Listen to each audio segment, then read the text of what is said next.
Doctor Mahadevaiah ಅವರೇ ನಮಸ್ಕಾರ. ನಮಸ್ಕಾರ ಸರ್. ತಾವು ಇವತ್ತಿನ ದಿವಸ ಸುಸ್ಥಿರ ಹೈನುಗಾರಿಕೆಗೆ ಸಂಬಂಧಪಟ್ಟಂತೆ ವಿವರವಾಗಿ ಮಾಹಿತಿಯನ್ನು ನೀಡಬೇಕು.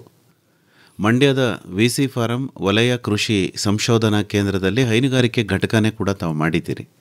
ಅದರ ಬಗ್ಗೆ ವಿವರವಾಗಿ ಮಾಹಿತಿಯನ್ನು ನೀಡಿ ಸರ್. ಎಲ್ರಿಗೂ ನಮಸ್ಕಾರ. ವಲಯ ಕೃಷಿ ಸಂಶೋಧನಾ ಕೇಂದ್ರ ವಿ.ಸಿ. ಫಾರಂ ಮಂಡ್ಯದಲ್ಲಿ ಸುಮಾರು ಯೂನಿಟ್ಸ್ಗಳಿದ್ದಾವೆ.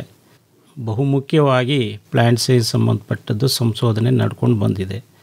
ಈ ಕೇಂದ್ರ ದೇಶದಲ್ಲೇ ಅತ್ಯುತ್ತಮ ಸಂಶೋಧನಾ ಕೇಂದ್ರಗಳಲ್ಲಿ ಒಂದಾಗಿದೆ. ಯಾಕೆಂದರೆ ವಿಶಿಷ್ಟವಾದ ಸಂಶೋಧನೆ ಮಾಡೋದಲ್ದೇ ರೈತರಿಗೆ ತುಂಬಾ ಸಹಾಯ ಆಗುವಂಥ, ತುಂಬಾ ಉಪಯೋಗ ಆಗುವಂಥ ತಳಿಗಳನ್ನು ಈ ಕೇಂದ್ರ ಬಿಡುಗಡೆ ಮಾಡಿದೆ. ಇಲ್ಲಿ ಒಂದು ಪಶುಪಾಲನೆಗೆ ಸಂಬಂಧಪಟ್ಟ ಯೂನಿಟ್ ಸಹ ಇದೆ. ಅದರಲ್ಲಿ ಈ ಕೃಷಿ ಆಧಾರಿತ ಒಂದು ಉಪಕಸಬಾಗಿರ್ತಕ್ಕಂಥ ಪಶುಪಾಲನೆ, ಮಿಶ್ರತಳಿ ಹಸುಗಳಿದೆ. ಮತ್ತು ಕೃಷಿಗೆ ಸಂಬಂಧಪಟ್ಟ ಕೆಲಸ ಕಾರ್ಯಗಳನ್ನು ನಿರ್ವಹಿಸೋದಕ್ಕೆ ಎತ್ತುಗಳಿದ್ದಾವೆ, ಹಳ್ಳಿಕಾರ ಎತ್ತುಗಳಿದ್ದಾವೆ. ಹಾಗೆಯೇ ಸಂಶೋಧನೆಗೋಸ್ಕರ ರೈತರಿಗೆ ಅವರ ಕಷ್ಟ ಸುಖಗಳಿಗೆ ಭಾಗಿಯಾಗೋದಕ್ಕೆ, ಅಂದರೆ ಪಶುಪಾಲನೆಯಲ್ಲಿ ಏನೆಲ್ಲ ಸಮಸ್ಯೆಗಳು ಬರ್ತವೆ ಅದಕ್ಕೆಲ್ಲ ನಾವು ಪರಿಹಾರವನ್ನು ಕಂಡುಹಿಡಿಯೋದಕ್ಕೆ ಸಂಶೋಧನೆ ಮಾಡಬೇಕಾಗತ್ತೆ. ಅದಕ್ಕೆ ಸ್ಮಾಲ್ ರೂಮಿನೆಂಟ್ಸ್, ಆಡು ಕುರಿಗಳಿದ್ದಾವೆ. ಹೀಗೆ ನಾವು ಇದನ್ನು ದೊಡ್ಡ ಒಂದು ಘಟಕವಾಗಿ ನಾವು ಮೇಂಟೈನ್ ಮಾಡ್ಕೊಂಡು ಬರ್ತಾಯಿದ್ದೀವಿ. ಈ ಘಟಕದಲ್ಲಿ ವಿದ್ಯಾರ್ಥಿಗಳಿಗೆ ಟೀಚಿಂಗ್ಗೋಸ್ಕರ ನಾವು ವ್ಯವಸ್ಥೆಯನ್ನು ಮಾಡ್ಕೊಂಡಿದ್ದೀವಿ. ವಿದ್ಯಾರ್ಥಿಗಳು ಅಲ್ಲಿ ಪ್ರಾಕ್ಟಿಕಲನ್ನು ಕಲಿತಾರೆ. ಹಾಗೆಯೇ ರೈತರು ತಮ್ಮ ಈ ಸಮಸ್ಯೆಗಳಿಗೆ, ಪಶುಪಾಲನೆ ಸಮಸ್ಯೆಗಳಿಗೆ ಸಂಬಂಧಪಟ್ಟದಕ್ಕೆಲ್ಲ ಬಂದ್ಬಿಟ್ಟು ಕೇಳಿಕೊಂಡು ಪರಿಹಾರವನ್ನು ಅವರು ಪಡ್ಕೊಂಡು ಹೋಗ್ತಾರೆ. ಹಾಗೆಯೇ ರೈತರು ತಮ್ಮ ಪಶುಪಾಲನೆ ಚಟುವಟಿಕೆಗಳಲ್ಲಿ ಏನೇನು ಸಮಸ್ಯೆಗಳನ್ನ ಎದುರಿಸ್ತಾ ಇದ್ದಾರೋ ಅದಕ್ಕೆ ಪೂರಕವಾಗಿ ಸಂಶೋಧನೆಯನ್ನು ನಾವು ಮಾಡಿಕೊಂಡು ಅವರಿಗೆ ಅದರ ಪರಿಹಾರವನ್ನು ಸೂಚಿಸ್ತಾ ಈ ಯೂನಿಟ್ಟು, ಅಂದರೆ ಪಶುಪಾಲನೆ ಯೂನಿಟ್ಟು ಚೆನ್ನಾಗಿ ಕೆಲಸವನ್ನು ನಿರ್ವಹಿಸ್ತಾ ಇದೆ ಅಂತ ಹೇಳಬಲ್ಲೆ. ಏನೇನಿದೆ ಸರ್ ನಿಮ್ಮ ಯೂನಿಟಲ್ಲಿ? ಇದರಲ್ಲಿ ಈಗಾಗಲೇ ನಾನು ಹೇಳ್ದಂಗೆ ಹಳ್ಳಿಕಾರ್ ಎತ್ತುಗಳಿದ್ದಾವೆ, ಮತ್ತು ಮಿಶ್ರತಳಿ ಹಸುಗಳಿದ್ದಾವೆ. ಮಿಶ್ರತಳಿ ಹಸುಗಳು ಹಾಲಿನ ಉತ್ಪತ್ತಿಗೋಸ್ಕರ ನಾವು ಸಾಕ್ತಾಯಿದ್ದೀವಿ. ಎಷ್ಟಿರ್ಬೋದು ಸರ್ ಅಂದಾಜು? ಅಂದಾಜು ಸಣ್ಣ ಕರುಗಳು ಎಲ್ಲ ಸೇರಿ ಒಂದು 80 ರಾಸುಗಳಿದ್ದಾವೆ. ಅದರಲ್ಲಿ ಅತಿ ಹೆಚ್ಚು ಹಾಲು ಕೊಡುವಂಥ ಹಸುಗಳು ಇದ್ದಾವೆ, ಕಡಿಮೆ ಕೊಡುವು ಇದ್ದಾವೆ. ನಾವು ಎಲ್ಲ ಥರದ್ದೂ ನಾವು ಸಂಶೋಧನೆಗೋಸ್ಕರ ನಾವು ಇಟ್ಕೊಂಡು ಸಾಕ್ತಾ ಇರೋದ್ರಿಂದ ಎಲ್ಲ ತರಾವರಿ ಎತ್ತುಗಳನ್ನು ಸಾಕಿರೋ ಉದ್ದೇಶ ಸರ್? ಎತ್ತುಗಳನ್ನು ಸಾಕಿರೋ ಉದ್ದೇಶ ಇಂಟರ್ ಕಲ್ಟಿವೇಷನ್ ಆಪರೇಷನ್ಗೆ, ಕೃಷಿಯಲ್ಲಿ ನಾವು ಸಂಶೋಧನೆಯನ್ನು ಮಾಡುವಾಗ ಇಂಟರ್ ಕಲ್ಟಿವೇಷನ್ನು ಮತ್ತು ಇತರೆ ಚಟುವಟಿಕೆಗಳು ಇರ್ತವೆ. ಅದಕ್ಕೋಸ್ಕರ ಎತ್ತುಗಳನ್ನು ನಾವು ಸಾಕ್ತಾಯಿದ್ದೀವಿ. ಎಷ್ಟಿರ್ಬೋದು ಸರ್? ಎತ್ತುಗಳು ಹಿಂದೆ ಎಲ್ಲ ಒಂದು 50 ಎದ್ವು, ಈಗ 30ಕ್ಕೆ ಬಂದಿದ್ದಾವೆ. ನಾವು ಮಿಶ್ರತಳಿ ಹಸುಗಳನ್ನು ಸಹ ಇತ್ತೀಚೆಗೆ ಅವನ್ನು ಎತ್ತುಗಳಾಗಿ ಬೆಳೆಸಿ ಅದನ್ನು ಉಪಯೋಗಿಸ್ಕೊತಾ ಇದ್ದೀವಿ. ಅಂದರೆ ಮಿಶ್ರತಳಿ ಹಸುಗಳಿಗೆ ಹುಟ್ಟಿದಂತಹ ಗಂಡು ಕರುಗಳನ್ನು ನಾವು ಬಳಸ್ಕೊತಾ ಇದ್ದೀವಿ. ಹೇಗೆ ಅದನ್ನು ಉಳುಮೆಗೆ ರೆಡಿ ಮಾಡ್ತೀರಿ? ಅದರಲ್ಲಿ ಹಂಪ್ಸಿರಲ್ಲ. ನಮ್ಮ ಇಂಡಿಯನ್ ಜಬು ಕ್ಯಾಟ್ಲಲ್ಲಿ ಇದ್ದಾಗೇ ಹಂಪ್ಸಿರಲ್ಲ, ಸ್ವಲ್ಪ ಕಷ್ಟ ಆಗುತ್ತೆ, ಅಷ್ಟೊಂದು ಎನರ್ಜಿ ಇರಲ್ಲ. But still we can utilise ಈ ಸಣ್ಣ ಸಣ್ಣ ಆಪ್ರೇಷನ್ಸ್ಗೆ.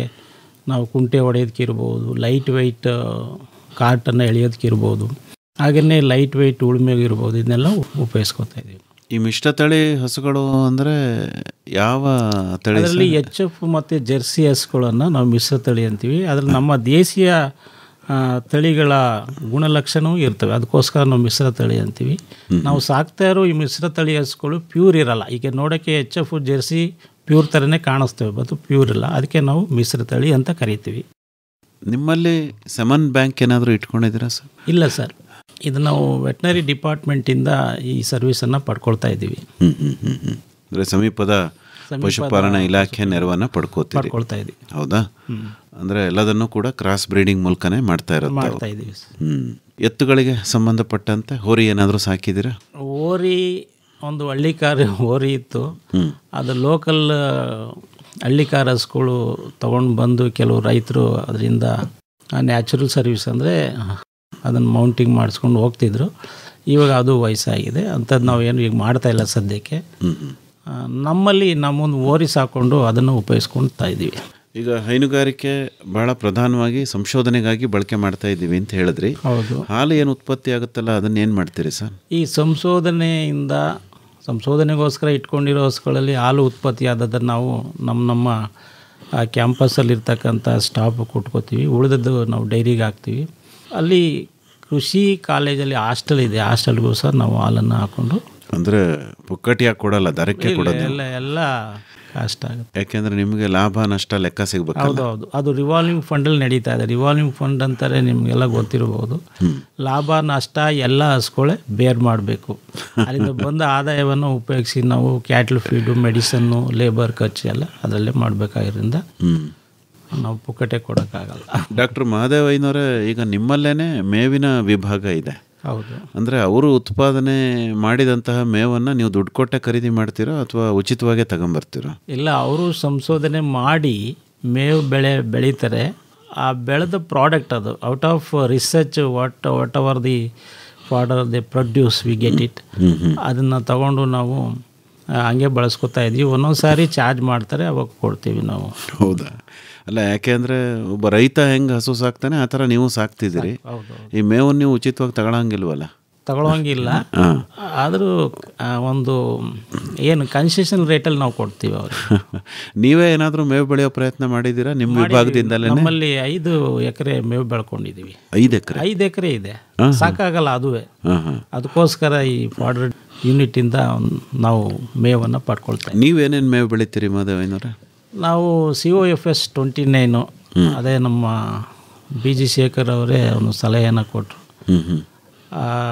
ಹಾಗೇನೆ ಅದೇ ಸ್ವರ್ಗಂ ಸೂಪರ್ ಜೋಳ, COFS 29 ಅಂತ. ಅಂದರೆ ಬಹು ಕಟಾವು ಜೋಳದ ಬೆಳೆ, ಅಂದರೆ ಮೇವಿನ ಬೆಳೆಗಳು, ಬಹುವಾರ್ಷಿಕ ಮೇವಿನ ಜೋಳ.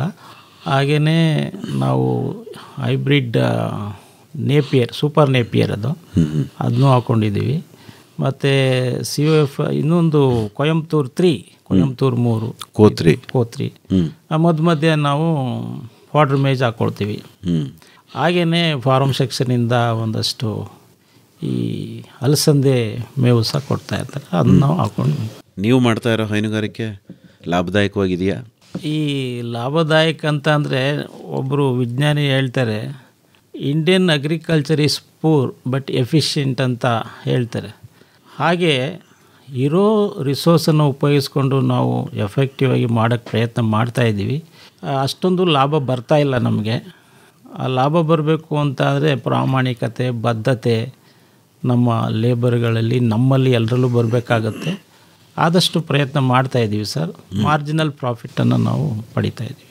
ಯಾಕೆಂದರೆ ರೈತರು ಬಂದು ಕೇಳಿದಾಗ ನೀವು ಹೇಳಬೇಕಲ್ಲ ಗಟ್ಟಿಯಾಗಿ, ಹಸು ಸಾಕ್ರಪ್ಪ, ನಾವು ಆದಾಯ ಮಾಡ್ತಿದ್ದೀವಿ, ನೀವು ಮಾಡ್ಕೊಳ್ಳಿ. ಮಾರ್ಜಿನಲ್ ಪ್ರಾಫಿಟ್ ಬರ್ತಾ ಇದೆ, ತೊಂದರೆ ಇಲ್ಲ, ಮೇಂಟೈನ್ ಮಾಡ್ತಾಯಿದ್ದೀವಿ.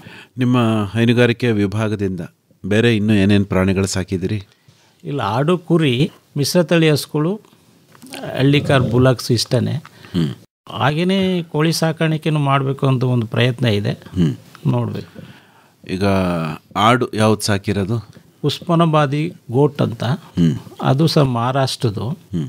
ಅದರ ವಿಶೇಷತೆ ಏನಂತ ಅಂದರೆ, ನಮ್ಮ ಲೋಕಲ್ ಗೋಟಲ್ಲಿ ಎಷ್ಟು ಒಂದು ಟೇಸ್ಟ್ ಇದೆಯೋ ಅದೇ ರೀತಿ ಅದು ಇದೆ, ಅದಕ್ಕಿಂತ ಸ್ವಲ್ಪ ಜಾಸ್ತಿ ಅಂತ ಈಗ ತಗೊಂಡೋಗಿ ಅದನ್ನು ಉಪಯೋಗಿಸಿದವರು ಹೇಳ್ತಾ ಇದ್ದಾರೆ. ಅದು ಚೆನ್ನಾಗಿದೆ, ವಿಶಿಷ್ಟವಾದ ತಳಿ. ಹಾಗಾಗಿ ನಾವು ತೊಗೊಂಬಂದು ಸಾಕ್ತಾಯಿದ್ದೀವಿ.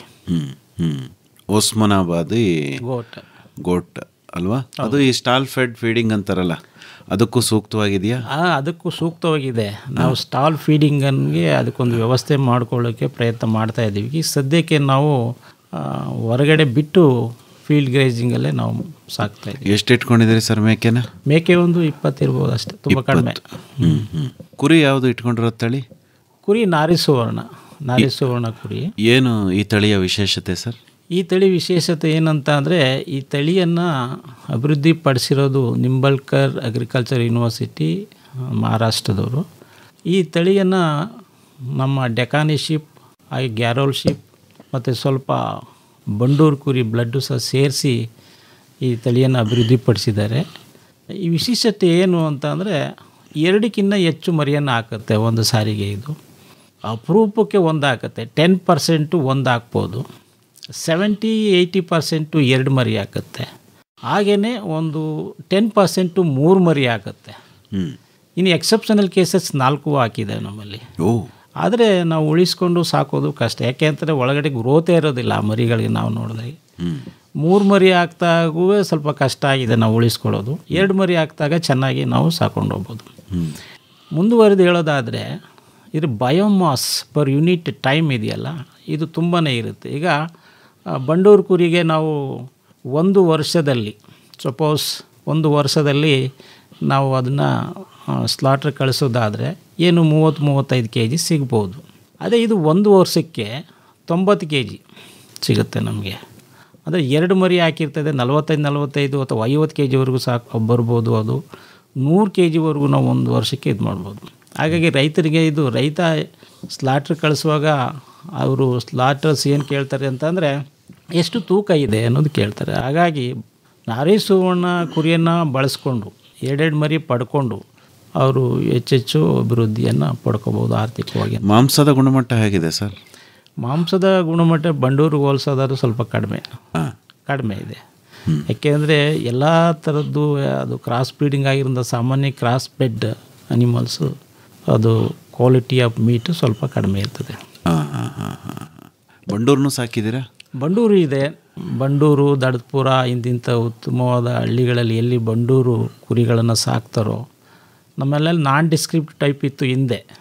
ನಾನು ಇನ್ಚಾರ್ಜ್ ಆದಮೇಲೆ ಸುಮಾರು ನನಗಿಂತ ಹಿಂದೆಯೇ ಒಂದು 7-8 ವರ್ಷಗಳ ಹಿಂದೆ, ಅಂದರೆ ನಾನು ಇನ್ಚಾರ್ಜ್ ವಹಿಸ್ಕೊಳ್ಳೋಕ್ಕಿಂತ ಹಿಂದೆಯೇ ಬಂಡೂರು ಕುರಿಯನ್ನು ನಾವು ಸಾಕಬೇಕು, ಇದನ್ನೆಲ್ಲ ರೀಪ್ಲೇಸ್ ಮಾಡಿ ಅಂತ ಒಂದು ಚಿಂತನೆ ಮಾಡಿ ನಮ್ಮ ಯೂನಿವರ್ಸಿಟಿಯಿಂದ ಅದಕ್ಕೆ ಬಡ್ಜೆಟ್ ಬಂತು. ನಾವೆಲ್ಲ ಉತ್ತಮವಾದ ತಳಿಗಳನ್ನು ಸೆಲೆಕ್ಟ್ ಮಾಡಿ ಇವಾಗ ಬಂಡೂರು ಕುರಿನೂ ಸಹ ನಾವು ಸಾಕ್ತಾಯಿದ್ವಿ. ಅದು ನಿರ್ವಹಣೆ, ಅದರ ಸಾಧಕ ಬಾಧಕಗಳು ಹೇಗೆ, ಅದರ ಮೇಲೆ ಸಂಶೋಧನೆಯನ್ನು ಸಹ ನಾವು ಮಾಡಿ ಸುಮಾರು ಪೇಪರ್ಸನ್ನು ಯೂನಿವರ್ಸಿಟಿಗೆ ಪ್ರೆಸೆಂಟ್ ಮಾಡಿದ್ವಿ. ಬಾನುಲಿ ಕೃಷಿ ಬೆಳಗು. ಮೈಸೂರು ಆಕಾಶವಾಣಿಯ 90ರ ಸಂಭ್ರಮದಲ್ಲಿ ವಿಶೇಷ ಬಾನುಲಿ ಕೃಷಿ ಬೆಳಗು ಕಾರ್ಯಕ್ರಮ ಇದೇ ತಿಂಗಳ 26ರಂದು ಗುರುವಾರ ಬೆಳಗ್ಗೆ 10 ಗಂಟೆಗೆ ಮದ್ದೂರು ತಾಲೂಕು ಕೊಪ್ಪ ಹೋಬಳಿ ಕೋಣಸಾಲೆ ಶಿವಾರ ಕಾಲೋನಿ ಪಕ್ಕದ ಬಿ ರಾಧಾಕೃಷ್ಣ ಹಾಗೂ ಬಿ ಸಂಧ್ಯಾರಾಣಿ ದಂಪತಿಗಳ ಸಂಧ್ಯಾಕೃಷ್ಣ ನ್ಯಾಚುರಲ್ ಫಾರಂ ತೋಟದಲ್ಲಿ. ನಾನು ರಾಧಾಕೃಷ್ಣ, ನಾನು ಸಂಧ್ಯಾರಾಣಿ. ನಮ್ಮ ತೋಟದಲ್ಲಿ ಬಾನುಲಿ ಕೃಷಿ ಬೆಳಗು ಕಾರ್ಯಕ್ರಮ ಮಾಡ್ತಾ ಇದ್ದೀವಿ. ಎಲ್ಲರೂ ಬನ್ನಿ ಬನ್ನಿ ನನ್ನ ಗೆಳತಿಯರೇ, ಬನ್ನಿ ಬನ್ನಿ ನನ್ನವರೇ, ಹೊಸ ದಾರಿ ಕಾಣೋಣ, ಹೊಸ ಹಾಡು ಹಾಡೋಣ. ಈ ಬಾರಿಯ ಅತಿಥಿ ಕೋಲಾರ ಜಿಲ್ಲೆ ಶ್ರೀನಿವಾಸಪುರ ತಾಲೂಕು ಕೋಡಿತೆರುವು ಗ್ರಾಮದ ಕೃಷಿಕ ದಂಪತಿ ಕೆವಿ ರೆಡ್ಡಪ್ಪ ಹಾಗೂ ಕೆಎನ್ ಅನುರಾಧ. ನಾಡ ಸೇವೆ ಮಾಡ ಬನ್ನಿ ರೈತ ಮಕ್ಕಳೇ, ಬನ್ನಿ ರೈತ ಮಕ್ಕಳೇ. ಸಮಗ್ರ ತೋಟಗಾರಿಕೆ ಕುರಿತ ತರಬೇತಿ ಈ ಬಾರಿಯ ವಿಶೇಷ. ಜನುಮ ಜನುಮಕ್ಕೂ ರೈತರಾಗಿಯೇ ಹುಟ್ಟುತ್ತ ಬಾಳೋಣ, ಮಣ್ಣಿನಲ್ಲಿಯೇ ಜೀವವನ್ನಿಟ್ಟು ಹಸಿವ ನೀಗುವ ನಾವು ಒಂದುಗೂಡುವ. ಬನ್ನಿ ಬಾನುಲಿ ಕೃಷಿಕರ ಸಂಭ್ರಮದಲ್ಲಿ ನೀವು ಪಾಲ್ಗೊಳ್ಳಿ. ಇದೇ ತಿಂಗಳ 26ರಂದು ಗುರುವಾರ ಮದ್ದೂರು ತಾಲೂಕು ಕೊಪ್ಪ ಹೋಬಳಿ ಶಿವಾರ ಕಾಲೋನಿ ಪಕ್ಕದ ಸಂಧ್ಯಾಕೃಷ್ಣ ಸಹಜ ಕೃಷಿ ತೋಟದಲ್ಲಿ ನಿಮಗಾಗಿ ನಡೆಯಲಿದೆ ನಮ್ಮ ಕಾರ್ಯಕ್ರಮ ಬಾನುಲಿ ಕೃಷಿ ಬೆಳಗು.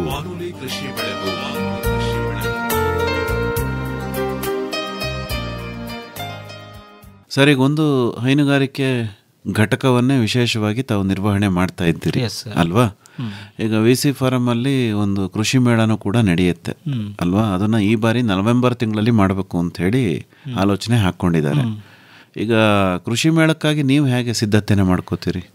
ಸಿದ್ಧತೆ ಕೃಷಿ ಮೇಳದಲ್ಲಿ ನಾವು ನಮ್ಮ ಯೂನಿಟಲ್ಲಿ ಉತ್ತಮವಾದ 500 ರಾಸುಗಳನ್ನು ಹೇಗೆ ನಿರ್ವಹಣೆ ಮಾಡ್ಬೋದು ಅನ್ನೋದನ್ನು ಕೃಷಿ ಮೇಳದಲ್ಲಿ ನಾವು ಹೇಳ್ತೀವಿ. ಹಾಗೆಯೇ ಲಾಭದಾಯಕವಾಗಿ ನಾವು ಹಾಲನ್ನು ಉತ್ಪತ್ತಿ ಮಾಡೋದನ್ನು ನಾವು ಆ ಸ್ಟಾಲಲ್ಲಿ ಡಿಸ್ಪ್ಲೇ ಮಾಡ್ತೀವಿ. ಎರಡನೇದಾಗಿ ನಾರಿ ಸುವರ್ಣ ಕುರಿಗಳನ್ನು ಆ ರೈತರು ಪಡ್ಕೊಂಡು ಅದರಿಂದ ತಮ್ಮ ಸ್ಟಾಕನ್ನು ಅಂದರೆ ಲೀವ್ ಸ್ಟಾಕನ್ನು ಹೇಗೆ ಇಂಪ್ರೂವ್ಮೆಂಟ್ ಮಾಡ್ಕೋಬೋದು ಅನ್ನೋದನ್ನು ಸಹ ನಾವು ಅಲ್ಲಿ ತಿಳಿಸ್ತೀವಿ. ಇದಲ್ಲದೆ ಬಂಡೂರು ಕುರಿಗಳನ್ನು ನಾವು ಅವರಿಗೆ ಬೇಕಾದರೆ ನಾವು ಬ್ರೀಡನ್ನು ನಾವು ಕೊಡ್ತೀವಿ, ರ್ಯಾಮ್ ಕೊಡ್ತೀವಿ, ಹೇಗೆ ನಾರಿ ಸುವರ್ಣ ಕೊಡ್ತೀವೋ ಅದೇ ರೀತಿ. ಮತ್ತು ಕೆಲವು ಸಂದರ್ಭಗಳಲ್ಲಿ ನಾವು ಈ ಹೆಣ್ಣು ಕುರಿನೂ ಸಹ ಕೊಡ್ತೀವಿ, ನಮಗೆ ಬೇಡದಿದ್ದ ಸಂದರ್ಭಗಳಲ್ಲಿ ಅದನ್ನು ಅವ್ರು ಪಡ್ಕೋಬೋದು. ಹೆಚ್ಚಾಗಿ ತಾಂತ್ರಿಕ ಮಾಹಿತಿಯನ್ನು ನಾವು ಆ ಒಂದು ಕೃಷಿ ಮೇಳದಲ್ಲಿ ಪ್ರೆಸೆಂಟ್ ಮಾಡ್ತೀವಿ. ಸರ್, ಈಗ ಹೈನುಗಾರಿಕೆ ಆಗಿರ್ಬೋದು ಅಥವಾ ಕುರಿ ಮೇಕೆ ಸಾಕಾಣಿಕೆ ಆಗಿರ್ಬೋದು, ಏನಕ್ಕೆ ಆದರೂ ಬಹಳ ಪ್ರಧಾನವಾದ್ದು ಆಹಾರ. ಈಗ ನಾವು ಸಮತೋಲಿತ ಆಹಾರವನ್ನು ರಾಸುಗಳಿಗೆ ಕೊಡಬೇಕು, ಅವು ಮಾಂಸದ ಬೆಳವಣಿಗೆ ಆಗಲಿ, ಆರೋಗ್ಯದ ಒಂದು ವರ್ಧನೆಗಾಗಲಿ ಅಂತ ಹೇಳ್ತೀವಿ. ಈಗ ತಾವು ಹೇಳಿ ಸರ್, ಆಹಾರದ ನಿರ್ವಹಣೆ ಯಾವ್ಯಾವ ಪ್ರಾಣಿಗಳಿಗೆ ಯಾವ್ಯಾವ ರೀತಿ ಇರಬೇಕು? ಒಳ್ಳೆಯ ಪ್ರಶ್ನೆಗಳನ್ನು ಕೇಳಿದ್ರಿ ಕೇಶವಮೂರ್ತಿಯವರೇ.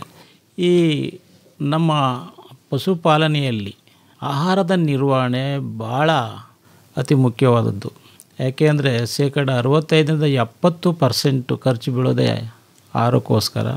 ಇನ್ನು ಉಳಿದದ್ದು ಮೆಡಿಸನ್ ಇರ್ಬೋದು, ಲೇಬರ್ ಖರ್ಚು ಇರ್ಬೋದು, ಇದು ಅದರಲ್ಲೇ ಇನ್ನು ಉಳಿದದ್ದಾಗುತ್ತೆ ಕಾಲು ಭಾಗ. ಈ ಆಹಾರ ನಿರ್ವಹಣೆಯಲ್ಲಿ ನಾವು ಹೆಚ್ಚಿನ ಆದ್ಯತೆಯನ್ನು ನಾವು ಹುಲ್ಲಿಗೋಸ್ಕರ ಕೊಡಬೇಕಾಗತ್ತೆ. ಉತ್ತಮವಾದ ಹುಲ್ಲನ್ನು ಬೆಳ್ಕೋಬೇಕು.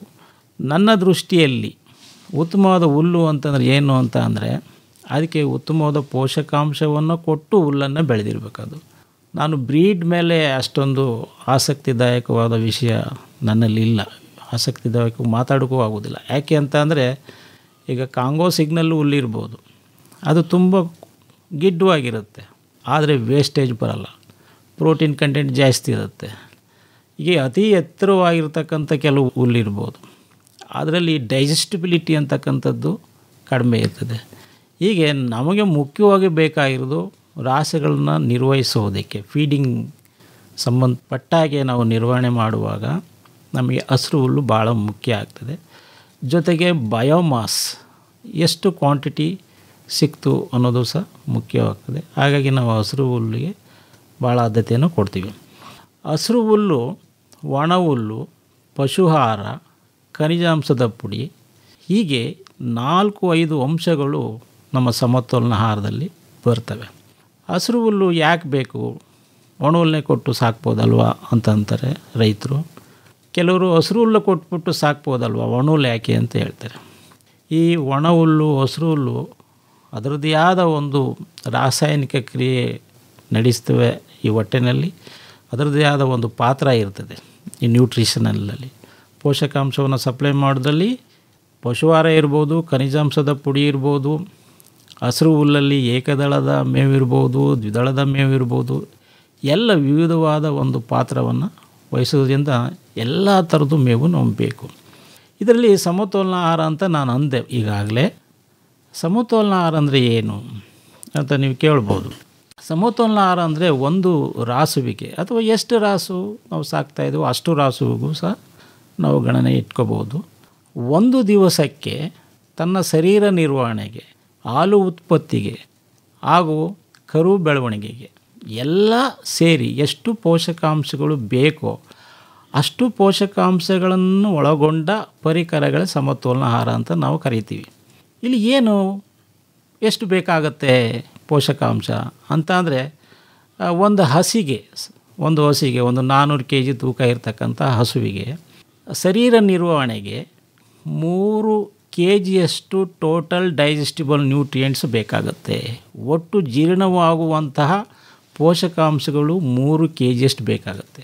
ಅದೇ ಪ್ರೋಟೀನು ಸಹ ಬೇಕು. ಅದಕ್ಕೆ ಪ್ರೋಟೀನ್ ಎಷ್ಟು?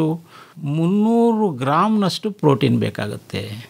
ಮತ್ತು ಹೊಟ್ಟೆನಲ್ಲಿ ಬೆಳೀತಕ್ಕಂಥ ಕರುಗೆ ಎಷ್ಟು? 0.1 ಗ್ರಾಮ್ನಷ್ಟು ಪ್ರೋಟೀನ್ ಬೇಕಾಗುತ್ತೆ. ಹಾಗೆಯೇ 70 ಗ್ರಾಮ್ನಷ್ಟು ಒಟ್ಟು ಜೀರ್ಣವಾಗುವ ಪೋಷಕಾಂಶಗಳು ಬೇಕಾಗುತ್ತೆ. ಹೀಗೆ ಇದನ್ನೆಲ್ಲ ನಾವು ಲೆಕ್ಕ ಹಾಕ್ಕೊಂಡು ನಾವು ಎಷ್ಟು DCP ಮತ್ತು TDN ಅಂದರೆ ಸೈಂಟಿಫಿಕ್ಕಾಗಿ ನಾವು ಹೇಳೋದು ಜೀರ್ಣವಾಗುವ ಕಚ್ಚಾ ಸಸಾರಜನಕ, ಒಟ್ಟು ಜೀರ್ಣವಾಗುವ ಪೋಷಕಾಂಶಗಳು, ಇವೆರಡನ್ನೇ ನಾವು ಪರಿಗಣನೆಗೆ ತಗೊಂಡ್ಬಿಟ್ಟು ನಾವು ಈ ಸಮತೋಲನ ಆಹಾರವನ್ನು ನಿರೂಪಣೆ ಮಾಡ್ತೀವಿ. ಈ ಸಮತೋಲನ ಆಹಾರವನ್ನು ನಾವು ನಿರೂಪಣೆ ಮಾಡುವಾಗ ಅದರಲ್ಲಿ ಹಸಿರು ಹುಲ್ಲು ಅಂತ ಹೇಳಿದೆ. ಹಸಿರು ಹುಲ್ಲಿನ ಪಾತ್ರ ಏನಂತಂದರೆ, ಇಲ್ಲಿ ಪೋಷಕಾಂಶಗಳ ಮಟ್ಟ ಜಾಸ್ತಿ ಇರುತ್ತೆ, ಆದರೆ ಪೋಷಕಾಂಶಗಳ ಸಾಂದ್ರತೆ ತುಂಬ ಕಡಿಮೆ ಇರ್ತದೆ. ಪೋಷಕಾಂಶಗಳ ಸಾಂದ್ರತೆಯೂ ಬೇಕು, ಅದರ ಗುಣಮಟ್ಟನೂ ಬೇಕಾಗುತ್ತೆ. ಹಾಗಾಗಿ ನಾವು ರಾಸುಗಳಿಗೆ ಮೇವನ್ನು ಕೊಡುವಾಗ ಫೈಬರ್ ಅಂತಕ್ಕಂಥದ್ದು ಭಾಳ ಪ್ರಮುಖವಾದ ಒಂದು ಅಂಗ ಅಲ್ಲಿ ಪೋಷಕಾಂಶಗಳಲ್ಲಿ. ಆ ಫೈಬರು ಹೆಚ್ಚಿಗೆ ಇರುವುದಿಲ್ಲ ಇದರಲ್ಲಿ ಹಸಿರು ಹುಲ್ಲಲ್ಲಿ. ಯಾಕೆಂದರೆ ನೀರಿನ ಅಂಶನೇ ಸುಮಾರು 80% ನೀರಿನ ಅಂಶ ಇರೋದ್ರಿಂದ ನಮಗೆ ಉಳಿದದ್ದು ಒಣ ಅಂಶ ಅಂತ ಏನು ಕರಿತೀವೋ ಅದರಲ್ಲಿ ಪೋಷಕಾಂಶಗಳು ತುಂಬ ಕಡಿಮೆ ಇರ್ತದೆ, ನಾರು ಸಹ ಇರ್ತದೆ. ಇದೆಲ್ಲ ನಾವು ನೋಡಿದಾಗ ಒಣ ಅಂಶ ತುಂಬ ಕಡಿಮೆನೇ ಅಂತ ನಾವು ಹೇಳ್ಬೋದು. ಇದನ್ನು ಸರಿದೂಗಿಸ್ಲಿಕ್ಕೆ ನಾವು ಒಣ ಹುಲ್ಲನ್ನು ಕೊಡಬೇಕಾಗತ್ತೆ. ಈ 2 ಹುಲ್ಲು ಕೊಟ್ಟಾಗ ಮತ್ತೆ ನಮಗೆ ಪೋಷಕಾಂಶಗಳ ಸಾಂದ್ರತೆ ಕಡಿಮೆ ಇರೋದ್ರಿಂದ ನಾವು ಪಶುಹಾರವನ್ನು ನಾವು ಕೊಡಬೇಕು. ಈ ಪಶುಹಾರದಲ್ಲಿ ಪಶುಹಾರ ಅಂದರೆ ಏನೆಲ್ಲ ಇರಬೇಕು ಅನ್ನೋದು ಸಹ ರೈತರು ತಿಳ್ಕೊಬೇಕಾಗತ್ತೆ. ಇದನ್ನು ನಾನು ಯಾಕೆ ಇಷ್ಟೊಂದು ವಿವರ ಹೇಳ್ತಾ ಇದ್ದೀನಿ ಅಂತ ಅಂದರೆ, ಫಸ್ಟು ಮೂಲಭೂತವಾಗಿ ವೈಜ್ಞಾನಿಕವಾಗಿ ಏನೆಲ್ಲ ನಡೀತದೆ ಹಾಲು ಉತ್ಪತ್ತಿನಲ್ಲಿ, ಏನೆಲ್ಲ ಬೇಕಾಗುತ್ತೆ ಅನ್ನೋದನ್ನು ತಿಳ್ಕೊಂಡ್ಬಿಟ್ರೆ ರೈತರು ಸಮತೋಲನ ಆಹಾರವನ್ನು ರಾಸುಗಳಿಗೆ ಕೊಡ್ಬೋದು. ಇಲ್ಲಿ ಈ ಪೋಷಕಾಂಶಗಳನ್ನ ಸಾಂದ್ರತೆಯನ್ನು ಹೆಚ್ಚೋದಕ್ಕೆ ನಾನು ಪಶುಹಾರ ಕೊಡಬೇಕು ಅಂತಂದರೆ, ಮತ್ತು ಪಶುಹಾರವನ್ನು ಕೊಡುವಾಗ ಅದು ಸಪ್ರೇಟಾಗಿ ನಾವು ಬ್ಯಾಲೆನ್ಸ್ ಮಾಡ್ಕೋಬೇಕಾಗುತ್ತೆ. ಈಗಾಗಲೇ ನಮಗೆ ಸುಮಾರು ಪಶುಹಾರ ಮಾರ್ಕೆಟಲ್ಲಿ ಸಿಗುತ್ತೆ, ಅದನ್ನ ತಗೊಬಂದು ಕೊಡ್ಬೋದು. ಸಿಕ್ಕಿಲ್ಲ ಅಂತ ಅಂದರೆ ಅದ್ರ ಮೇಲೆ ನಮಗೆ ನಂಬಿಕೆ ಇಲ್ಲ, ಸರಿಯಾಗಿಲ್ಲ ಅದರ ಪಶುಹಾರ ಅಂತ ಅಂದರೆ ನಾವೇ ಸಹ ಒಂದು ಪಶುಹಾರದ ಫಾರ್ಮುಲಾವನ್ನು ಇಟ್ಕೊಂಡು ತಯಾರು ಮಾಡ್ಕೋಬೋದು. ಅದರಲ್ಲಿ ನಾನು 100 kgಗೆ ಈಗ ಪಶುಹಾರವನ್ನು ಹೇಗೆ ತಯಾರು ಮಾಡ್ಕೋಬೋದು ಅನ್ನೋದನ್ನು ನಿಮಗೆ ಹೇಳ್ಕೊಡ್ತೀನಿ.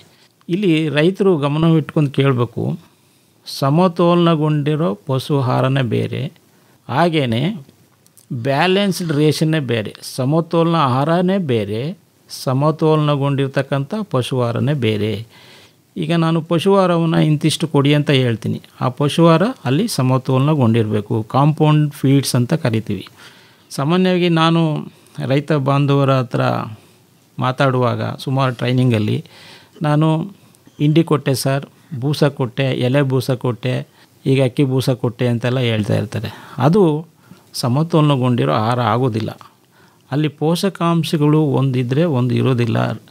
ಹಾಗಾಗಿ ಹಸು ಹಾಲನ್ನು ಹೆಚ್ಚಾಗಿ ಕೊಡಬೇಕಾದ್ರೆ ಅದು ಸಮತೋಲನಗೊಂಡಿರಲೇಬೇಕಾಗತ್ತೆ.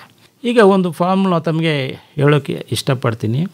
100 kgಯಷ್ಟು ನಾವು ಒಂದು ಪೋಷಕಾಂಶಯುಕ್ತ ಪಶುಹಾರವನ್ನು ಮಾಡ್ಕೋಬೇಕು ಅಂತಂದರೆ 30 kgಯಷ್ಟು ನಾವು ಗ್ರೈನ್ಸನ್ನು ಹಾಕಬೇಕು, ಅಂದರೆ ಕಾಳುಗಳು. ಅದರಲ್ಲಿ ಮಾಮೂಲಿ ಕಾಳು ಅಂತ ಅಂದರೆ ಧಾನ್ಯ, ಇದರಲ್ಲಿ ಕಾಳು ಅಂದರೆ ಧಾನ್ಯ ಅಂತ ಬರುತ್ತೆ, ಅದು ಮೇಯ್ಸ್ ಆಗುತ್ತೆ. ಯಾಕೆ ಮೇಯ್ಸ್ ಅಂತ ಹೇಳ್ತಾ ಇದ್ದೀನಿ, ಅದು ತುಂಬ ಚೀಪಾಗಿ ನಮಗೆ ಸಿಗೋದ್ರಿಂದ 30 kgಯಷ್ಟು ನಾವು ಮುಸ್ಕಿನ ಜೋಳದ ನುಚ್ಚನ್ನು ನಾವು ಹಾಕಬೇಕು. ಹಾಗೆಯೇ 30 kgಯಷ್ಟು ಹಿಂಡಿ, ಎಣ್ಣೆ ತೆಗೆದ ಹಿಂಡಿಯನ್ನು ನಾವು ಸೇರಿಸ್ಬೇಕಾಗತ್ತೆ. ಈ ಹಿಂಡಿನಲ್ಲಿ ಸುಮಾರು ಥರದ ಗುಣಲಕ್ಷಣಗಳಿರುತ್ತೆ. ಅಂದರೆ ರೂಮನ್ನಲ್ಲಿ ವಿಘಟನೆ ಆಗತಕ್ಕಂಥ ಸಸಾರಜನಕ, ರೂಮನ್ನಲ್ಲಿ ವಿಘಟನೆ ಆಗದೇ ಸಣ್ಣ ಕರಳಿಗೆ ಹೋಗುವಂಥ ಸಸಾರಜನಕ, ಇದಿಷ್ಟು ಇದ್ದಾಗ ಆ ಒಂದು ಪಶುಹಾರದ ಗುಣಮಟ್ಟ ತುಂಬಾ ಚೆನ್ನಾಗಿರುತ್ತೆ. ಅದನ್ನು ನಾವು ಮಾಡ್ಕೋಬೇಕು ಅಂತ ಅಂದರೆ ಹಿಂಡಿಯಲ್ಲಿ ಎಲ್ಲ ಥರದ್ದು ಎಣ್ಣೆ ತೆಗೆದ ಹಿಂಡಿ ಸೇರಿಸೋದು ಒಳ್ಳೆಯದು. ಇಲ್ಲಿ ಉದಾಹರಣೆಗೆ ಒಂದು 3 ಹೇಳ್ತೀನಿ ನಾನು. ಸನ್ಫ್ಲವರ್ ಆಯಿಲ್ ಕೇಕ್ ಅಂದರೆ ಸೂರ್ಯಕಾಂತಿ ಎಣ್ಣೆ ಹಿಂಡಿ, ಹಾಗೆಯೇ ಕೋಕೋನಟ್ ಆಯಿಲ್ ಕೇಕ್, ತೆಂಗಿನಕಾಯಿ ಎಣ್ಣೆ ಹಿಂಡಿ, ಕೊಬ್ಬರಿನಲ್ಲಿ ಎಣ್ಣೆ ತೆಗೆದ ಹಿಂಡಿ ಉಳ್ಕೊಳ್ಳುತ್ತಲ್ಲ ಅದು.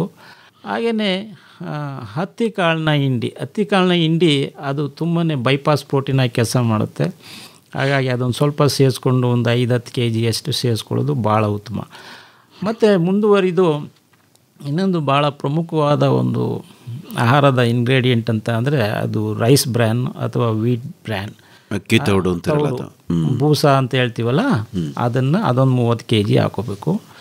ಹಾಗೆಯೇ ಈಗ 90 kg ಆಯಿತು, ಇನ್ನು 10 kgಗೆ ನಾವು ಫಾರ್ಮುಲಾವನ್ನು ಹಾಕೋಬೇಕು. 10 kgಗೆ ಕಡಲೆ ಒಟ್ಟು ಒಂದು 7 kg, 2 kg ಖನಿಜಾಂಶದ ಪುಡಿ, 1 kg ಉಪ್ಪು, ಈಗ ಟೋಟಲ್ಲು 100 kg ಎಷ್ಟು ಆಯಿತು. ನೆಲಗಡಲೆ ಹಿಂಡಿ ತಾವು ಹೇಳಲಿಲ್ಲ ಸರ್, ಕಾಸ್ಟ್ಲಿ ಆಗುತ್ತೆ ಅಂತಲ್ಲ? ಏನಿಲ್ಲ, ನೆಲಗಡಲೆ ಹಿಂಡಿಯಾರು ಆಗ್ಬೋದು ಅಥವಾ ಸೂರ್ಯಕಾಂತಿ ಬೀಜದ ಹಿಂಡಿಯಾರು ಆಗ್ಬೋದು, ಯಾವುದಾದ್ರು ಆಗ್ಬೋದು. ಇಲ್ಲಿ ದಯವಿಟ್ಟು ಇನ್ನೊಂದು ಸಾರಿ ನಾನು ಹೇಳೋಕ್ಕೆ ಇಷ್ಟಪಡ್ತೀನಿ, ತೆಂಗಿನಕಾಯಿನ ಹಿಂಡಿ, ಕೊಬ್ಬರಿ ಹಿಂಡಿ ಅಂತ ಹೇಳ್ತೀವಲ್ಲ ಅದು, ಅಥವಾ ಹತ್ತಿ ಕಾಳಿನ ಹಿಂಡಿ ಅಥವಾ ಸೋಯಾಬೀನ್ ಹಿಂಡಿ, ಈ ಮೂರರಲ್ಲಿ ಯಾವುದಾದ್ರು ಒಂದು 7-8 kg ಅಷ್ಟು ಸೇರಿಸೋದು ಭಾಳ ಮುಖ್ಯ. ಯಾಕೆಂದರೆ ಇಲ್ಲಿ ಬೈಪಾಸ್ ಪ್ರೋಟೀನ್ ಅಂತಕ್ಕಂಥದ್ದು ಇದೆ. ಈ ಬೈಪಾಸ್ ಪ್ರೋಟೀನ್ ಅಂದರೆ ಏನು ಅನ್ನೋದು ನಾವು ತಿಳ್ಕೊಬೇಕಾಗತ್ತೆ. ಬೈಪಾಸ್ ಪ್ರೋಟೀನನ್ನು ನಾವು ಹೆಚ್ಚಿಗೆ ಹಾಲು ಕೊಡ್ತಕ್ಕಂಥ ರಾಸುಗಳಿಗೆ ಕೊಡ್ತೀವಿ. ಈಗ ಹಸುಗಳಿಗೆ 4 ಹೊಟ್ಟೆ ಇರ್ತದೆ. ರೂಮನ್, ರೆಟಿಕ್ಯುಲಮ್, ಒಮೆಸಮ್, ಒಬಮೆಸಮ್ ಅಂತ 4 ಹೊಟ್ಟೆ ಇರ್ತದೆ. ಫಸ್ಟು ರೂಮನ್ಗೆ ಹೋಗಿ ಅಲ್ಲಿ ಇದೆಲ್ಲ ವಿಘಟನೆ ಆಗುತ್ತೆ, ಅಂದರೆ ಜೀರ್ಣಗೊಳ್ಳುತ್ತೆ. ಕೆಲವು ಪ್ರೋಟೀನು ಅಲ್ಲಿ ಜೀರ್ಣಗೊಳ್ಳುವುದಿಲ್ಲ, ಡೈರೆಕ್ಟಾಗಿ ಅವು ಸಣ್ಣ ಕರಳಿಗೆ ಹೋಗುತ್ತೆ, ಅಂದರೆ ಲೋಯರ್ ಗಟ್ ಅಂತ ಹೇಳ್ತೀವಿ. ಅಲ್ಲಿಗೆ ಹೋಗಿ ಹೆಚ್ಚುವರಿ ಪ್ರೋಟೀನನ್ನು ಶರೀರಕ್ಕೆ ಸಪ್ಲೈ ಮಾಡ್ತೇವೆ. ಅದಕ್ಕೋಸ್ಕರ ನಾವು ಬೈಪಾಸ್ ಪ್ರೋಟೀನನ್ನು ಆದಷ್ಟು ಈ ಪಶುಹಾರದಲ್ಲಿ ನಾವು ಸೇರಿಸಿದ್ರೆ ಹಾಲು ಹೆಚ್ಚಿಗೆ ಕೊಡುತ್ತೆ. ಅದು ಈಗ ಆಲ್ರೆಡಿ ಸಂಶೋಧನೆಯನ್ನು ದೃಢಪಟ್ಟಿರ್ತಕ್ಕಂಥದ್ದು. ಹಾಗಾಗಿ ಇಂಡಿನ ನಾವು ಸೇರಿಸುವಾಗ 30 kg ಇಂಡಿಯನ್ನು ನಾವು ಸೇರಿಸುವಾಗ ಬೈಪಾಸ್ ಪ್ರೋಟೀನ್ ಇರ್ತಕ್ಕಂಥ ನಾವು ಎಣ್ಣೆಕಾಳಿನ ಹಿಂಡಿನೂ ಸಹ ಸೇರಿಸ್ಬೇಕು. ಕಡಲೆ ಒಟ್ಟಿಗೆ ಆಲ್ರೆಡಿ ಹೇಳಿದೆ. ಇದೆಲ್ಲ ಸೇರಿಸ್ಕೊಂಡು ನಾವು ಮೇಯ್ಸ್ ಇದೆಯಲ್ಲ, ಮುಸ್ಕಿನ ಜೋಳದ, ಅದನ್ನು ನುಚ್ಚು ಮಾಡ್ಕೋಬೇಕು. ಈ ಚಕ್ಕೆ ಹಿಂಡಿಯನ್ನು ಅದನ್ನು ಸಹ ನುಚ್ಚು ಮಾಡಿಕೊಂಡು ನಾವು ಕಲಸಿ ಒಂದು 80ರಿಂದ 100 ಗ್ರಾಮ್ನಷ್ಟು ಖನಿಜಾಂಶದ ಪುಡಿಯನ್ನು ಸೇರಿಸಿ ನಾವು ಕಲಸಿ ಕೊಡೋದು ರಾಸುಗಳಿಗೆ ಭಾಳ ಮುಖ್ಯವಾಗುತ್ತೆ. ಇದು ಪಶುಹಾರಕ್ಕೆ ಸಂಬಂಧಪಟ್ಟದ್ದು. ಅಲ್ಲ, ಈಗ ತಾವು 100 kg ಹೇಳಿದ್ರಲ್ಲ, ಅದನ್ನ ಈ ಪ್ರಮಾಣದಲ್ಲಿ ಮಿಕ್ಸ್ ಮಾಡಿದ್ಮೇಲೆ ಒಂದೊಂದು ರಾಸಿಗೆ ಎಷ್ಟು ಕೊಡಬೇಕು? ಅದನ್ನು ಹೇಳ್ತೀನಿ ನಾನು. ಒಂದೊಂದು ರಾಸಿಗೆ ಎಷ್ಟು ಕೊಡಬೇಕು ಅನ್ನೋದನ್ನು ಮುಂದಕ್ಕೆ ಕೇಳ್ತೀನಿ ಸಮತೋಲನ. ಆಯ್ತು. ಈಗಲೇ ಹೇಳಬೇಕು ಅಂದರೂ ಹೇಳ್ಬಿಡ್ತೀನಿ. ಇಲ್ಲ ಪರವಾಗಿಲ್ಲ, ಮುಂದಕ್ಕೆ ಹೇಳಿ ಸರ್. ಈಗ ನಾನು ಈ ಆಹಾರದ ಗುಣಮಟ್ಟವನ್ನು ವಿಶ್ಲೇಷಣೆ ಮಾಡಿ ತಮ್ಮ ಮುಂದೆ ಪ್ರೆಸೆಂಟ್ ಮಾಡ್ತಾ ಇದ್ದೀನಿ, ರೈತರಿಗೆ ಅನುಕೂಲ ಆಗಲಿ ಅಂತೇಳಿ. ಮತ್ತು ಹುಲ್ಲಿನ ವಿಷಯವನ್ನು ಹೇಳ್ತೀನಿ. ಇಲ್ಲಿ 2 ಬಹಳ ಮುಖ್ಯವಾದ್ದು, ಒಂದು ಪಶುಹಾರ, ಇನ್ನೊಂದು ಹುಲ್ಲು. ಇಲ್ಲಿ ಹುಲ್ಲನ್ನು ಯಾಕೆ ನಾನು ಅಷ್ಟೊಂದು ಭಾಳ ಆಸಕ್ತಿ ವಹಿಸಿ ಮಾತಾಡ್ತೀನಿ ಅಂದರೆ, ನಮ್ಮ ದೇಶದಲ್ಲಿ ಹಾಲು ಉತ್ಪತ್ತಿ ಅಗಾಧವಾಗಿ ಬೆಳ್ಕೊಂಡು ಹೋಗ್ತಾ ಇದೆ. 230 ಮಿಲಿಯನ್ ಟನ್ಸ್ ನಾವು ಹಾಲನ್ನು ಉತ್ಪತ್ತಿ ಮಾಡ್ತಾಯಿದ್ದೀವಿ.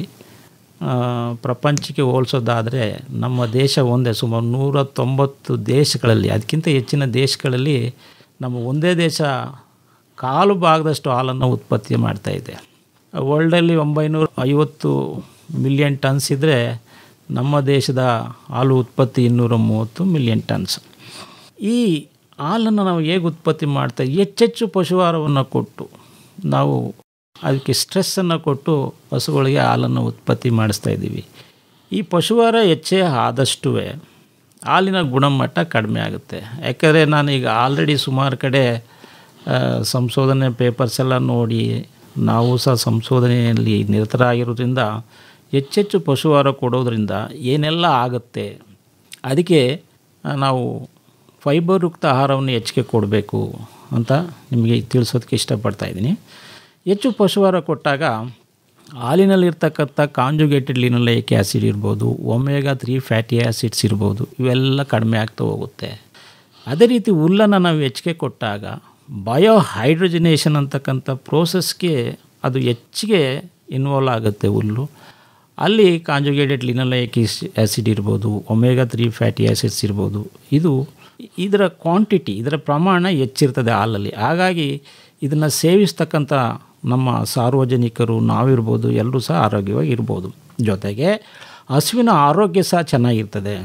ನಾವು ಹೆಚ್ಚಿಗೆ ಪಶುಹಾರವನ್ನು ನೀಡಿದಾಗ ಹಸುವಿನ ಹೊಟ್ಟೆಯಲ್ಲಿ ಅಸ್ಟೋಸಿಸ್ ಅಂತಕ್ಕಂಥ ಒಂದು ಅಂಶ ಜಾಸ್ತಿ ಆಗಿಬಿಡುತ್ತೆ. ಅದಕ್ಕೋಸ್ಕರ ನಾವು ಈ ಅಸಿಡೋಸಿಸ್ ಆದಮೇಲೆ ಏನೆಲ್ಲ ಆಗುತ್ತೆ, ಫ್ಯಾಟ್ನ ಅಂಶ ಕಡಿಮೆ ಆಗ್ತದೆ, ಹಾಗೆಯೇ ಜೀರ್ಣಕ್ರಿಯೆ ಅಂಶ ಕಡಿಮೆ ಆಗ್ತದೆ. ಇದೆಲ್ಲ ಸುಮಾರು ಅದರಿಂದ ದುರುಪಯೋಗಗಳಾಗ್ತವೆ. ಅದಕ್ಕೋಸ್ಕರ ನಾವು ಹುಲ್ಲನ್ನು ನಾವು ಹೆಚ್ಚಿಗೆ ಕೊಡಬೇಕಾಗತ್ತೆ. ಹುಲ್ಲನ್ನೆಲ್ಲ ಕೊಡುವಾಗ ಹಸಿರು ಹುಲ್ಲು, ಒಣ ಹುಲ್ಲು ಮತ್ತು ಹಸಿರು ಹುಲ್ಲಲ್ಲಿ ಏಕದಳ, ದ್ವಿದಳ ಎಲ್ಲ ಸೇರಿಸ್ಬೇಕಾಗುತ್ತೆ. ಇದು ಹುಲ್ಲಿನ ಬಗ್ಗೆ ನಾನು ತಮ್ಮ ಮುಂದೆ ಹೇಳ್ಬೇಕಾದಂಥ ವಿಷಯ. ಹಾಗೆಯೇ ಖನಿಜಾಂಶದ ಪುಡಿ. ಈ ಖನಿಜಾಂಶದ ಪುಡಿಯನ್ನು ನಮ್ಮ ರೈತರು ಸಾಮಾನ್ಯವಾಗಿ, ನಾನು ವರ್ಷಕ್ಕೆ ಒಂದು 20-25ರಷ್ಟು ಅವರಿಗೆ ಸಭೆಯನ್ನು ಉದ್ದೇಶಿಸಿ ಮಾತಾಡ್ತಾ ಇರ್ತೀನಿ. ಅವರು ತಮ್ಮ ಇನ್ಪುಟ್ಟನ್ನು ಹೇಳ್ತಾ ಇರ್ತಾರೆ. ಹಿಂಗೆ ನಾವು ಹಸು ಸಾಕಾಣಿಕೆ ಮಾಡುವಾಗ ಖನಿಜಾಂಶವನ್ನು ಹಸುಗಳಿಗೆ ಕೊಡೋಕೆ ಹೋದಾಗ ಅವು ಮೇಯೋದಿಲ್ಲ ಅಂತೆಲ್ಲ ಹೇಳ್ತಾ ಇರ್ತಾರೆ. ದಯವಿಟ್ಟು ಹಾಗೆ ಮಾಡಬಾರ್ದು. ನಮ್ಮ ಹೈನುಗಾರಿಕೆ ವಿಭಾಗದಲ್ಲಿ, ವಲಯ ಕೃಷಿ ಸಂಶೋಧನಾ ವಿಭಾಗದಲ್ಲಿ ನಾವು ಈ ಖನಿಜಾಂಶದ ಪುಡಿಯನ್ನು ಕೊಡ್ತಾಯಿದ್ದೀವಿ. ಹಸುಗಳು ಚೆನ್ನಾಗಿ ಮೇಯ್ಕೊಂಡು ಅದು ಯಾವುದೇ ಥರದ ರಿಜೆಕ್ಟ್ ಮಾಡ್ದೇ ತಿರಸ್ಕರಿಸ್ತಾನೆ ಹಾಲನ್ನು ಕೊಡ್ತಾ ಇದ್ದಾವೆ. ಯಾಕೆ ಹೇಗೆ ಆಗ್ತಾಯಿದೆ ಅಂತ ಗೊತ್ತಿಲ್ಲ. ಅಲ್ಲಿ ಪಶುವಾರ ಅಥವಾ ಖನಿಜಾಂಶದ ಪುಡಿ ಏನಾದರೂ ಹಳೇದಾಗಿ ಅಥವಾ ವಾಸನೆ ಏನಾದರೂ ಬಂದಿದ್ದರೆ ಅದರಿಂದ ರಿಜೆಕ್ಟ್ ಆಗ್ಬೋದು.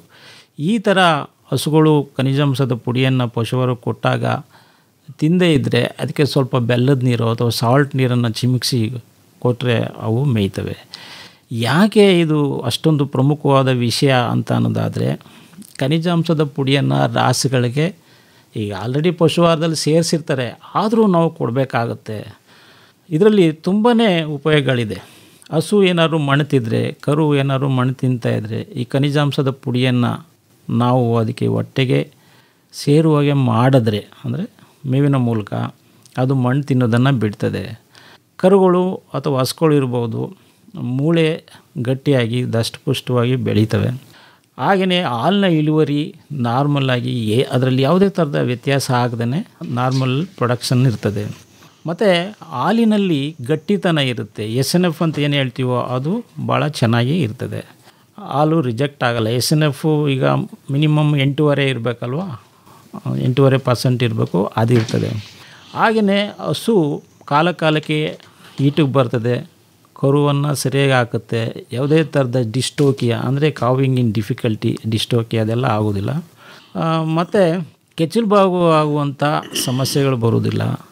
ರೋಗ ನಿರೋಧಕ ಶಕ್ತಿ ಹೆಚ್ಚುತ್ತೆ. ಹೀಗೆ ಸುಮಾರು ಇದರಿಂದ ಉಪಯೋಗಗಳಿದೆ. ದಯವಿಟ್ಟು ಈ ಪಶುವಾರ ಜೊತೆ ಖನಿಜಾಂಶದ ಪುಡಿಯನ್ನು ರೈತರು ನೀಡಲೇಬೇಕು. ಎಷ್ಟು ಕೊಡಬೇಕು ಅಂತ ಹೇಳಿಲ್ಲ ಡಾಕ್ಟ್ರೆ ನೀವು? ಎಷ್ಟು ಕೊಡಬೇಕು ಅಂತ ಈಗ ಆಲ್ರೆಡಿ ಒಂದು ದನಕ್ಕೆ 50 ರಿಂದ 80 ಗ್ರಾಮ್ನಷ್ಟು ಕೊಡಬೇಕಾಗುತ್ತೆ. ಯಾವ್ದನ್ನ? ಈ ಖನಿಜಾಂಶದ ಪುಡಿಯನ್ನು. ಅದು ಸರಿ. ಈಗ ತಯಾರು ಮಾಡ್ಕೊಂತೀರಲ್ಲ ಎಲ್ಲ ಸೇರಿಸಿ ತಿಂಡಿ 100 kg ಹೇಳಿದ್ರಲ್ಲ, ಅದನ್ನು ಒಂದೊಂದು ರಾಸಿಗೆ ಎಷ್ಟು kg ಕೊಡಬೇಕು ಅಂತ ತಿಂಡಿ ಮಿಶ್ರಣ? ಅದೇ ಈಗ ಒಂದೊಂದು ರಾಸಿಗೆ ಅದರ ಶರೀರದ ತೂಕದ ಅನ್ವಯ, ಹಾಗೆಯೇ ಹಾಲು ಎಷ್ಟು ಕೊಡ್ತಾ ಇದೆ ಅದರ ಅನ್ವಯ ನಾವು ಲೆಕ್ಕ ಹಾಕಿ ಕೊಡಬೇಕಾಗತ್ತೆ. ಈಗ ಒಂದು 10 ಲೀಟ್ರ್ ಹಾಲು ಕೊಡುತ್ತೆ ಅಂತ ಇಟ್ಕೊಳ್ಳಿ. 10 ಲೀಟ್ರ್ ಹಾಲು ಕೊಡುವಂಥ ಹಸುವಿಗೆ 250 kg ತೂಕ ಇದೆ ಅನ್ಕೊಳ್ಳಿ. 400 kg, 350 ರಿಂದ 400 kg ಅಷ್ಟು ಬರ್ತದೆ. ಅದು ಇಟ್ಕೊಳ್ಳೋಣ, 350 kg ಇರ್ತದೆ. 10 ಲೀಟ್ರ್ ಕೊಡಬೇಕಂದ್ರೆ ಅಷ್ಟಿರ್ತದೆ. ಅದಕ್ಕೆ ನಾವು ಹಸಿರು ಹುಲ್ಲು ಒಂದು 20 ರಿಂದ 25 kg ಕೊಡಬೇಕಾಗತ್ತೆ. ಆ 25 kgನಲ್ಲಿ ದ್ವಿದಳ ಧಾನ್ಯದ ಹುಲ್ಲು ಸಹ ಇರಬೇಕು. ಹಾಗೆಯೇ ಒಣ ಹುಲ್ಲು ಒಂದು 5 ರಿಂದ 6 kg ಇರಲೇಬೇಕು. ಪಶುವಾರ ಒಂದು 3.5 ರಿಂದ 4 kg ಬರಬೇಕು. ನಾನು ನೀವು ಸ್ವಲ್ಪ ರೇಂಜ್ ಹೇಳ್ಬೇಕಾಗುತ್ತೆ, ಯಾಕೆಂದರೆ ನಾನು ಹಸು ನೋಡ್ದೇ ಹೇಳ್ತಾ ಇರೋದು. ಅದು ಬಾಡಿ ಕಂಡೀಷನ್ ಹೇಗಿದೆ ಅದನ್ನೆಲ್ಲ ನೋಡ್ಕೋಬೇಕು. ಬಾಡಿ ಕಂಡೀಷನ್ ಸ್ಕೋರ್ ಅಂತ ಹೇಳ್ತೀವಿ, ಅದೆಲ್ಲ ಸರಿ ಇದ್ದರೆ ನಾವು ಇನ್ನೂ ಕಡಿಮೆ ಮಾಡ್ಕೋಬಹುದು. ನಾನು ನಾರ್ಮಲ್ ಬಾಡಿ ಕಂಡೀಷನಲ್ಲಿ ಈ ಥರ ಹೇಳ್ತಾ ಇದ್ದೀನಿ. ಮತ್ತು ಖನಿಜಾಂಶದ ಪುಡಿ ಈಗ ಆಲ್ರೆಡಿ ಪಶುವಾರದಲ್ಲಿ ಇದ್ದರೂ ಸಹ ನಾವು ಪುಡಿಯನ್ನು ಸ್ವಲ್ಪ ಸೇರಿಸೋದು ಒಳ್ಳೆಯದು. ಇದು ಸಮತೋಲನಗೊಂಡಿರೋ ಆಹಾರ ಅಂತ ಹೇಳ್ತೀನಿ. ಈ ಸಮತೋಲನಗೊಂಡಿರೋ ಆಹಾರದಿಂದ ಏನು ಪ್ರಯೋಜನ ಅನ್ನೋದು ಮತ್ತೆ ಒಂದು ಪ್ರಶ್ನೆ. ಇದರಿಂದ ಏನು ನಾನು ಈ ಖನಿಜಾಂಶದ ಪುಡಿಯನ್ನು ಕೊಟ್ಟಾಗ ಏನೆಲ್ಲ ಅನುಕೂಲಗಳಾಗುತ್ತೋ ಅದೇ ರೀತಿ ಇಲ್ಲೂ ಸಹ ಸಮತೋಲನ ಆಹಾರದಿಂದ ಅನುಕೂಲ ಆಗ್ತದೆ. ರಾಸುವಿಗೆ ರೋಗ ನಿರೋಧಕ ಶಕ್ತಿ ಹೆಚ್ಚುತ್ತೆ ಮತ್ತು ಅನಗತ್ಯವಾದ ಒಂದು ಗ್ಯಾಸಸ್ ಉತ್ಪತ್ತಿ ಆಗಲ್ಲ. ಸಮತೋಲನಗೊಂಡಿರೋ ಆಹಾರದಿಂದ ಯಾವುದೋ ಅನಗತ್ಯವಾದ ಗ್ಯಾಸ್ ಬರಲ್ಲ. ಮತ್ತು ಹೊಟ್ಟೆಹುಳಿನ ಬಾಧೆ ಸಹ ಇರೋದಿಲ್ಲ. ಜಂತುಹುಳ ಆದಷ್ಟು ಕಡಿಮೆ ಇರ್ತದೆ. ಹಾಲಿನಲ್ಲಿ ಏರಿಳಿತ ಇರೋದಿಲ್ಲ, ಅಷ್ಟೊಂದು ಏರಿಳಿತ ಹಾಲಿನಲ್ಲಿ ಬರೋದಿಲ್ಲ. ಯಾಕೆಂದರೆ ಒಂದು ಸಾರಿ ಹಸು ಕರು ಹಾಕಿದ್ಮೇಲೆ 30 ರಿಂದ 60 ದಿವಸಕ್ಕೆ ಪೀಕ್ ಈಲ್ಡ್ಗೆ ಹೋಗುತ್ತೆ. ಪೀಕ್ ಈಲ್ಡ್ಗೆ ಹೋದ್ಮೇಲೆ ದಿವಸಕ್ಕೆ ಈಗ ನಾರ್ಮಲ್ಲಾಗಿ ಎಲ್ಲ ಸರಿ ಇದ್ದು 4 ಭಾಗ ಅಂತ ಹೇಳ್ತೀವಿ ನಮ್ಮ ಕಡೆ, ಎಲ್ಲ ಭಾಗನೂ ಸರಿ ಇದ್ದಾಗ ದಿವಸಕ್ಕೆ ಬರೀ 30 ml ಮಾತ್ರ ಕಡಿಮೆ ಆಗಬೇಕು. ಅದಕ್ಕಿಂತ ಹೆಚ್ಚಿಗೆ ಕಡಿಮೆ ಆಗ್ಬೋದು 30 ml. ಹೀಗೆ ಒಂದು 30 ರಿಂದ 50 ದಿವಸಕ್ಕೆ ಅದು ಪೀಕ್ ಈಲ್ಡ್ಗೆ ಹೋಗ್ಬಿಟ್ಟು ಆಮೇಲೆ ನಿಧಾನಕ್ಕೆ ಸ್ವಲ್ಪನೇ ಹಾಲು ಕಡಿಮೆ ಆಗುತ್ತೆ. ಹೆಚ್ಚಾಗಿ ಏರಿಳಿತ ಇರುವುದಿಲ್ಲ. ಹಾಗೆಯೇ ಹಾಲಿನಲ್ಲಿ ಗಟ್ಟಿತನ ಇದ್ದೇ ಇರ್ತದೆ. ಮತ್ತು ಅದು ಕಾಲಕ್ಕೆ ಹೀಟಿಗೆ ಬರ್ತದೆ ಮತ್ತು ಕರು ಹಾಕುತ್ತೆ. ಕರು ಹಾಕಿದ್ಮೇಲೆ ಸತ್ತೆ ನೀಟಾಗಿ ಬೀಳುತ್ತೆ. ಮತ್ತು ಸತ್ತೆ ಬಿದ್ದ ಮೇಲೆ ಗರ್ಭಾಶಯ ಗರ್ಭಕೋಶ ಎಲ್ಲ ನಾರ್ಮಲ್ ಸ್ಥಿತಿಗೆ ಬಂದ್ಬಿಡ್ತವೆ. ಈಗ ನಾವು ಸಮತೋಲನ ಆಹಾರ ಕೊಡ್ತಾ ಇರೋದ್ರಿಂದ ಹೀಗೆ ಇದಿಷ್ಟು ಉಪಯೋಗಗಳು ಅದರಿಂದ ಇರ್ತವೆ. ಹಾಗೆಯೇ ಭಾಳ ಮುಖ್ಯವಾಗಿ ಸಮತೋಲನ ಆಹಾರದಿಂದ ಲಾಭದಾಯಕವಾದ ಹೈನುಗಾರಿಕೆ ಆಗುತ್ತೆ, ಹೆಚ್ಚಿಗೆ ಖರ್ಚು ಬರೋದಿಲ್ಲ. ಈಗ ನಾವೆಲ್ಲ ಕೊಡ್ತಾಯಿದ್ದೀವಿ ಸರ್, ನಮಗೆ ಲಾಭದಾಯಕ ಹೈನುಗಾರಿಕೆ ಎಲ್ಲ ಸಮತೋಲನ ಆಹಾರ ನಾವು ಕೊಡ್ತಾಯಿದ್ದೀವಿ ಅಂತ ನಮ್ಗೆ ಹೆಂಗೆ ಅನ್ನಿಸ್ಬೇಕು ಅಂತ ಅಂದರೆ ಸಗಣಿಯನ್ನು ನೋಡಬೇಕಾಗತ್ತೆ. ನಾವು ಎಲ್ಲ ಜೀರ್ಣಗೊಂಡಿದೆಯಾ, ಕಾಳುಗಳು ಕಾಣಿಸ್ತಾ ಇದೆಯಾ, ಕಾಣಿಸಲ್ವಾ, ಅದರಲ್ಲಿ ಏನಾದ್ರು ನೊರೆ ಇದೆಯಾ ಇಲ್ವಾ, ನೊರೆ ಇರಬಾರ್ದು. ಸಾಮಾನ್ಯವಾಗಿ ಹೆಲ್ತಿ ಹಸುವಿನ ಸಗಣಿನಲ್ಲಿ ನೊರೆ ಬರಬಾರ್ದು, ಮತ್ತು ಉಚ್ಕೊಂಡಿರಬಾರ್ದು, ತುಂಬ ಗಟ್ಟಿನೂ ಸಹ ಇರಬಾರ್ದು. ಅದರಲ್ಲಿ ಅಜೀರ್ಣವಾಗಿರ್ತಕ್ಕಂಥ ಕಾಳು ಕಡ್ಡಿ, ಈ ಹುಲ್ಲು ಕಡ್ಡಿ ಯಾವುದು ಕಾಣಬಾರ್ದು. ಆ ಥರ ಇದ್ದಾಗ ನಾವು ಸಮತೋಲನ ಆಹಾರ ಕೊಡ್ತಾಯಿದ್ದೀವಿ ಅಂತ ಆಗುತ್ತೆ. ಬಾನುಲಿ ಕೃಷಿ ಬೆಳಗು. ಮೈಸೂರು ಆಕಾಶವಾಣಿಯ 90ರ ಸಂಭ್ರಮದಲ್ಲಿ ವಿಶೇಷ ಬಾನುಲಿ ಕೃಷಿ ಬೆಳಗು ಕಾರ್ಯಕ್ರಮ ಇದೇ ತಿಂಗಳ 26ರಂದು ಗುರುವಾರ ಬೆಳಗ್ಗೆ 10 ಗಂಟೆಗೆ ಮದ್ದೂರು ತಾಲೂಕು ಕೊಪ್ಪ ಹೋಬಳಿ ಕೋಣಸಾಲೆ ಶಿವಾರ ಕಾಲೋನಿ ಪಕ್ಕದ ಬಿ ರಾಧಾಕೃಷ್ಣ ಹಾಗೂ ಬಿ ಸಂಧ್ಯಾರಾಣಿ ದಂಪತಿಗಳ ಸಂಧ್ಯಾಕೃಷ್ಣ ನ್ಯಾಚುರಲ್ ಫಾರಂ ತೋಟದಲ್ಲಿ. ನಾನು ರಾಧಾಕೃಷ್ಣ, ನಾನು ಸಂಧ್ಯಾರಾಣಿ. ನಮ್ಮ ತೋಟದಲ್ಲಿ ಬಾನುಲಿ ಕೃಷಿ ಬೆಳಗು ಕಾರ್ಯಕ್ರಮ ಮಾಡ್ತಾ ಇದ್ದೀವಿ. ಎಲ್ಲರೂ ಬನ್ನಿ. ಬನ್ನಿ ನನ್ನ ಗೆಳತಿಯರೇ, ಬನ್ನಿ ಬನ್ನಿ ನನ್ನವರೇ, ಹೊಸ ದಾರಿ ಕಾಣೋಣ, ಹೊಸ ಹಾಡು ಹಾಡೋಣ. ಈ ಬಾರಿಯ ಅತಿಥಿ ಕೋಲಾರ ಜಿಲ್ಲೆ ಶ್ರೀನಿವಾಸಪುರ ತಾಲೂಕು ಕೋಡಿತೆರುವು ಗ್ರಾಮದ ಕೃಷಿಕ ದಂಪತಿ ಕೆವಿ ರೆಡ್ಡಪ್ಪ ಹಾಗೂ ಕೆಎನ್ ಅನುರಾಧ. ನಾಡ ಸೇವೆ ಮಾಡ ಬನ್ನಿ ರೈತ ಮಕ್ಕಳೇ, ಬನ್ನಿ ರೈತ ಮಕ್ಕಳೇ. ಸಮಗ್ರ ತೋಟಗಾರಿಕೆ ಕುರಿತ ತರಬೇತಿ ಈ ಬಾರಿಯ ವಿಶೇಷ. ಜನುಮ ಜನುಮಕ್ಕೂ ರೈತರಾಗಿಯೇ ಹುಟ್ಟುತ್ತ ಬಾಳೋಣ, ಮಣ್ಣಿನಲ್ಲಿಯೇ ಜೀವವನ್ನಿಟ್ಟು ಹಸಿವ ನೀಗುವ ನಾವು ಒಂದುಗೂಡುವ. ಬನ್ನಿ ಬಾನುಲಿ ಕೃಷಿಕರ ಸಂಭ್ರಮದಲ್ಲಿ ನೀವು ಪಾಲ್ಗೊಳ್ಳಿ. ಇದೇ ತಿಂಗಳ 26ರಂದು ಗುರುವಾರ ಮದ್ದೂರು ತಾಲೂಕು ಕೊಪ್ಪ ಹೋಬಳಿ ಶಿವಾರ ಕಾಲೋನಿ ಪಕ್ಕದ ಸಂಧ್ಯಾಕೃಷ್ಣ ಸಹಜ ಕೃಷಿ ತೋಟದಲ್ಲಿ ನಿಮಗಾಗಿ ನಡೆಯಲಿದೆ ನಮ್ಮ ಕಾರ್ಯಕ್ರಮ ಬಾನುಲಿ ಕೃಷಿ ಬೆಳಗು.